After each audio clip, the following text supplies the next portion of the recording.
একটি স্বাধীন সার্বভৌম রাষ্ট্রের সবচেয়ে সুরক্ষিত এবং সংবেদনশীল জায়গা কোনটি? নিঃসন্দেহে দেশের রাষ্ট্রপ্রধান কিংবা প্রধানমন্ত্রীর বাসভবন, যেখানে মাছি গলতেও হাজারবার অনুমতি নিতে হয়। কিন্তু কল্পনা করুন তো, সে অতি সুরক্ষিত গণভবন এবং এর অন্দরে বছরের পর বছর ধরে ঘুরে বেড়াচ্ছেন এমন এক রহস্যময় চরিত্র, যার আসল পরিচয় খোদ দেশের নিরাপত্তা বাহিনীও জানত না। তার এক হাতে ছিল এসি মেকানিকের স্ক্রু ড্রাইভার, অন্য হাতে ছিল রাষ্ট্রের শীর্ষ ক্ষমতাধর ব্যক্তিদের পকেট। আর তার ব্যাংকে ছিল না কোনো টাকা, অথচ নিজ গ্রামের প্রত্যন্ত অঞ্চলে তিনি তৈরি করছিলেন কোটি কোটি টাকার দানবীয় সব মূর্তি। কে এই ব্যক্তি? তিনি কি শুধুই একজন সাধারণ প্রতারক, নাকি তার আড়ালে লুকিয়ে আছে অন্য কোনো দেশের গভীর গোয়েন্দা জালের নিখুঁত নীল নকশা? আজকের এই বিশেষ প্রতিবেদনে আমরা এমন এক ডার্ক থ্রিলার কাহিনীর মুখোমুখি হতে যাচ্ছি, যা যে কোনো আন্তর্জাতিক গোয়েন্দা সিনেমার চিত্রনাট্যকেও হার মানাবে। ভিডিওটি শেষ পর্যন্ত না দেখলে আপনি হয়তো কখনোই জানতে পারবেন না কিভাবে আমাদের চোখের সামনে ধর্মের আফিম ঢেলে দেশের সার্বভৌমত্বের উপর এক ভয়ঙ্কর আঘাতের ছক কষা হয়েছিল। চলুন সেই রহস্যের অন্ধকার সুড়ঙ্গে প্রবেশ করা যাক। গাইবান্ধা জেলার পলাশবাড়ী উপজেলার মনোহরপুর গ্রাম। সাধারণ মানুষের কাছে এটি উত্তরবঙ্গের ৮-১০টা শান্ত ও নিরিবিলি গ্রামের মতোই। কিন্তু এই গ্রামের এক সাধারণ পরিবারের সন্তান হরিদাস চন্দ্র তরণী দাস। আপাত দৃষ্টিতে তাকে খুব সাধারণ মনে হলেও তার জীবনের উত্থানের গল্পটি কিন্তু অত্যন্ত নাটকীয় এবং রহস্যে ঘেরা। হরিদাস চন্দ্র মূলত এসি বা এয়ার কন্ডিশনার মেরামতের কাজ জানতেন। এই সাধারণ কাজের যোগ্যতা দিয়ে তিনি একসময় ভারতে পাড়ি জমান এবং সেখানে একটি বিশেষ কারিগরি প্রশিক্ষণ নেন। কিন্তু রহস্যের শুরু এখানেই। ভারত থেকে ফিরে আসার পর তিনি কোনো সাধারণ মেকানিক হিসেবে কাজ শুরু করেননি। অত্যন্ত রহস্যজনক উপায়ে এবং অকল্পনীয় দ্রুততায় তিনি কাজ বাগিয়ে নেন খোদ গণভবনে।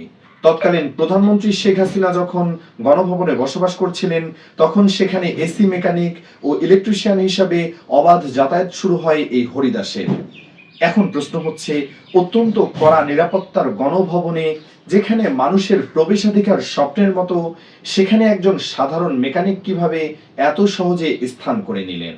তার ব্যাকগ্রাউন্ড ভেরিফিকেশন বা নিরাপত্তা ছাড়পত্র কিভাবে দেওয়া হয়েছিল? গণভবনে ঢোকার সুযোগটিকে হরিদাস কেবল এসি মেরামতের মধ্যেই সীমাবদ্ধ রাখেননি। তিনি খুব দ্রুতই তৎকালীন প্রধানমন্ত্রীর ফুফাতো ভাই এবং আওয়ামী লীগের অন্যতম প্রভাবশালী নেতা শেখ সেলিমের অত্যন্ত ঘনিষ্ঠ হয়ে ওঠেন। শেখ সেলিমের ক্ষমতার ছায়াকে ঢাল বানিয়ে হরিদাস শুরু করেন এক অঘোষিত রাজত্ব।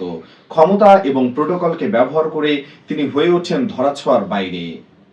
ক্ষমতার অলিন্দে ঘুরে বেড়ানো এই হরিদাসের আসল উদ্দেশ্য কিন্তু এসি মেরামত বা দালালি ছিল না।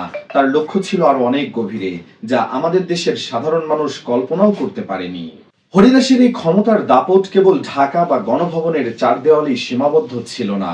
তার আর্থিক সাম্রাজ্যের অবিশ্বাস্য উত্থানের যে তথ্য পরবর্তীতে সামনে আসে, তা শুনলে যে কারোরই চোখ কপালে উঠবে।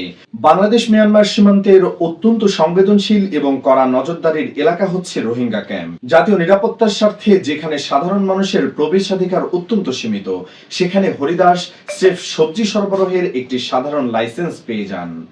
আর এই সাধারণ সবজি বিক্রির ব্যবসার আড়ালে তিনি রাতারাতি কামিয়ে ফেলেন ৫ থেকে ৬ কোটি টাকার এক বিশাল ও রহস্যময় তহবিল। একটি সাধারণ সবজি ব্যবসা থেকে রোহিঙ্গা ক্যাম্পের মতো এলাকায় কিভাবে এত কোটি টাকা আয় করা সম্ভব? এই অর্থের আসল উৎস কি ছিল? এটি কি কেবলই ব্যবসা ছিল, নাকি এর পেছনে লুকিয়ে ছিল কোনো অবৈধ অর্থায়ন বা হুন্ডির বড় কোনো চক্র?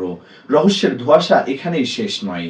হরিদাস এই কোটি কোটি টাকা কোনো ব্যাংক অ্যাকাউন্টে জমা রাখেননি, বরং তিনি অত্যন্ত সুপরিকল্পিতভাবে এই বিশাল অর্থ বিনিয়োগ করতে শুরু করেন গাইবান্ধার নিজ গ্রামে এক প্রত্যন্ত মন্দিরে। সেখানে লোকচক্ষুর অন্তরালে তিনি একের পর এক নির্মাণ করতে থাকেন দানবীয় সব মূর্তি।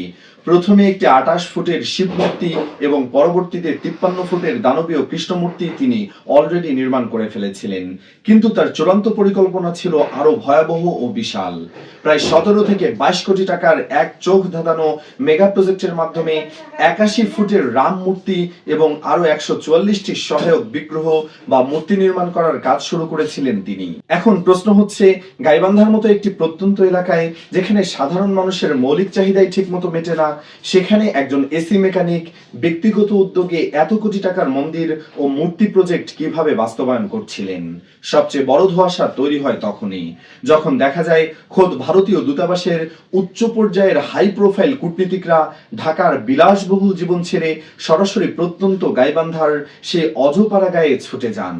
তারা হরিদাসের পাশে দাঁড়িয়ে ঢাক ঢোল পিটিয়ে সে মন্দির কমপ্লেক্সের উদ্বোধন করে আসেন। দিল্লির শীর্ষ কূটনীতিকদের একটি সাধারণ এসি মেকানিকের ব্যক্তিগত মন্দিরে সশরীরে উপস্থিত হওয়া কি কেবলই ধর্মীয় ভক্তি, নাকি এর পেছনে দিল্লির সাউথ ব্লকের কোনো গভীর ভূরাজনৈতিক স্বার্থ এবং প্রক্সি এজেন্ডা লুকিয়েছিল? এই প্রশ্নের উত্তর খুঁজতে গেলে এক গভীর অন্ধকারের মুখোমুখি হতে হয়, যা আমরা পরবর্তী অংশে খোলাসা করব।